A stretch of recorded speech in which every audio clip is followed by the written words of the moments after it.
une précision par rapport à l'intervention précédente, puisque vous interrogiez l'existence de lois discriminantes dans l'appareil législatif actuel.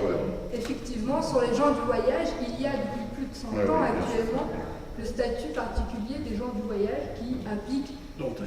des restrictions à la citoyenneté, aux droits civiques et sociaux, à toute une partie importante de la population, et qui sont plus d'un million de personnes aujourd'hui sur le territoire français, qui perdurent depuis plus d'un siècle, et ça ne choque personne, étant donné qu'on est dans le pays des droits de l'homme, l'égalité et le refus de la discrimination. Mais c'était juste une petite précision. Pour parler donc du thème qui nous intéresse aujourd'hui, j'ai beaucoup apprécié l'intervention de Youssef parce que c'était concret et pratique, et je vais essayer de faire la même chose parce que c'est ce que je comprends, et je pense que c'est la meilleure façon de parler de ces questions qui peuvent paraître très complexes et qui peuvent donner naissance à des débats sans fin, très intelligents et auxquels on ne va pas se prêter aujourd'hui parce qu'on n'a pas le temps. Juste pour dire ce que ça veut dire pour moi, la racialisation de la lutte antiraciste, et pourquoi en fait, pourquoi elle est nécessaire, ou en tout cas elle s'impose à nous aujourd'hui. Et je vais expliquer pourquoi. Donc, je suis membre depuis 4 ans de la Voix des Roms, une association dont vous avez pu écouter ce matin Saïd Mirmilé, qui était le président jusqu'à très récemment. Et au sein de cette association, notamment la mission était de faire un plaidoyer politique, national, et on s'est bien rendu compte que c'était totalement insuffisant. Pourquoi? Parce que, tout simplement, on a compris depuis longtemps, mais là ça s'est imposé le bilan, c'était que rien ne changera si les premiers concernés eux-mêmes ne se battent pas et ne sont pas en première ligne de la parole et de l'action, tout simplement. Et c'est le constat qu'on a fait, et c'est pour ça qu'on a décidé avec Sévigné, avec Pierre, avec d'autres, de créer le mouvement du 16 mai, qui renvoie en fait le mouvement du 16 mai. Donc pourquoi le 16 mai? On se le demande. Ça renvoie à un événement historique, le 16 mai 1944, l'insurrection des familles tziganes, du Tzigeunerlager, qui face à l'arrivée des SS sont sortis de l'endroit où ils étaient, enfermés avec leurs outils à la main, et ont résisté. Et c'était tellement habituel de voir un acte de résistance dans ces circonstances-là que les SS ont reculé. C'était une victoire assez temporaire, parce que par la suite, vous connaissez aussi bien que moi la suite de l'événement. Mais cet événement-là, il est très peu connu, on en parle très peu, et on a décidé d'en faire notre mouvement, de donner... de s'en inspirer tout simplement. C'est pour ça qu'on a donné le nom à notre mouvement, parce que nous, ce qu'on veut, ce à quoi on veut contribuer en tout cas, c'est la résistance, c'est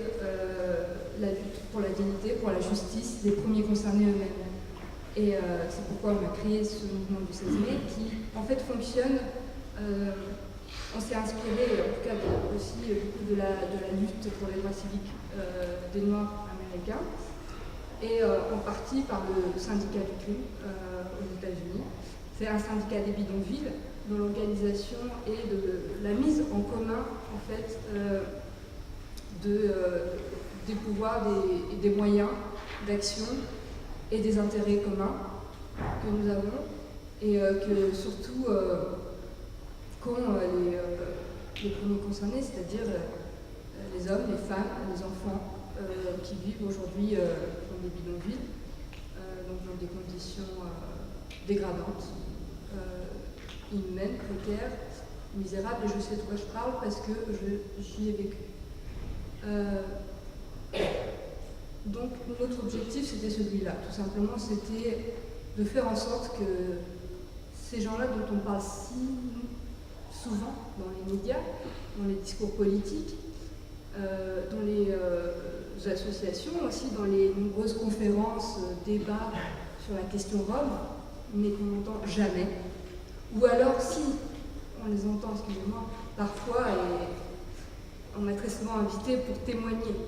C'est la seule fonction qu'on attribue, évidemment, à ces personnes qu'on se donne la charge de défendre avec beaucoup de bienveillance. Et juste, j'aimerais donner un exemple pour dire de quoi je parle, en fait. On m'a invité il y a 2 ans à un débat qui était organisé par, je crois, un collectif de soutien et d'autres associations, je ne citerai pas le nom aujourd'hui, pour ne pas faire de conflit,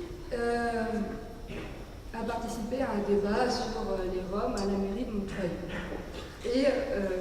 c'était aussi suite à la défense d'un bidonville qui allait être expulsé prochainement. Et on voulait inviter 2 personnes de ce bidonville, 2 femmes. Et sur le programme d'invitation de cette journée-là, c'était indiqué 2 femmes roms qui viendront témoigner. Et bon, apparemment, ça n'a choqué personne sauf moi, puisque tous les autres intervenants étaient présentés correctement avec leur nom, leur prénom, leur profession, leur titre universitaire ou autre. Et, mais bon, pour les Roms, comme on est tous interchangeables, comme les animaux, enfin, peu importe, c'est pas grave, hein, si on est 2 femmes roms qui interviendront, ça ne choque pas. Donc pour vous dire de quoi on parle aussi aujourd'hui et pourquoi on a ressenti la nécessité de mettre en avant de l'action et de la parole pour les concernés. Donc, et notre organisation, elle se donnait voilà, l'objectif de faire en sorte que non seulement les associations Roms travaillent ensemble et se donnent et vraiment ont des objectifs communs et des moyens d'action communs, mais aussi surtout que les gens eux-mêmes s'engagent dans la lutte pour leurs droits et pour la défense de la justice. Et pour ça, concrètement, on a ce qu'on appelait un pôle terrain, c'est-à-dire qu'on fait des maraudes dans les bidonvilles, dans lesquelles on va rencontrer les gens, on leur parle de qui nous sommes, de quel est l'objectif de notre association, et aussi ce qu'on peut leur apporter, et notamment, puisque le mouvement du 16 mai, il y a aussi donc ce pôle terrain, il y a le syndicat des bidonvilles, et il y a aussi le pôle juridique que je coordonne, qui est un pôle juridique de lutte contre les discriminations et d'accès aux droits pour les habitants des bidonvilles et tous les groupes. Et notre objectif, c'est énormément inspiré du CCIF, tout simplement, c'est de pouvoir offrir une aide juridique aux personnes qui sont privées des droits les plus fondamentaux et les plus basiques aujourd'hui et qui sont dans une situation tellement précaire qu'il n'y a aucune, en fait, qu'ils n'ont aucun moyen de défendre leurs droits. Et moi je suis juriste, elle est juriste, et on s'est proposé d'assurer une permanence juridique en langue romanie qui pourrait accueillir les gens dans le bureau à Saint-Denis dans un contexte, et en tout cas dans une représentation qu'ils connaissent, et dans une langue qu'ils connaissent, et je peux vous dire que ça change tout, de pouvoir être accueilli dans sa langue et dans sa représentation, et de pouvoir s'exprimer en tant qu'égal. Et c'était ça l'objectif, et c'est ça aussi qu'on allait en fait dire aux gens tout simplement dans les maraudes, et je peux vous dire que ça a créé énormément d'espoir chez les gens que nous sommes allés voir, et beaucoup d'enthousiasme. Et la relation était... c'était vraiment quelque chose de réciproque parce qu'ils nous ont aussi apporté énormément. Mais ce que je veux dire sur la racialisation de la lutte antiraciste, c'est que effectivement ça n'a rien à voir que nous, Roms, en tout cas parlant romanesque, parce que de notre équipe, on est mixte au plan de la race, même du genre et de la religion. Mais en tout cas les équipes qui allaient sur le terrain, il y avait en tout cas en binôme, il y avait en tout cas une personne au moins qui parlait romanesque et en plus qui était rome généralement. Et c'est pas du tout la même relation. Quand c'est un homme qui vient vous dire voilà, on est là pour vous défendre vos droits, si vous avez besoin d'aide, vous venez nous voir, on peut faire quelque chose ensemble. Si vous avez, et pour créer une mobilisation aussi, après pour des questions plus collectives, parce que nous, la défense des droits, c'était vraiment une relation individuelle, c'était des droits individuels qu'on voulait défendre pour chaque personne, et on était privés, mais on avait aussi l'objectif évidemment de créer une mobilisation collective pour la stabilité des terrains, et la relation n'est pas du tout la même. Je veux dire que si c'est le travail des collectifs de soutien qui est fait aujourd'hui, je ne suis pas du tout là pour le critiquer, je pense que c'est effectivement c'est indispensable et c'est très utile, mais ça restera toujours dans une relation hiérarchique. Il y aura toujours cette distance-là, et pour l'avoir vécu, je peux vous dire qu'on ressent très vite cette sorte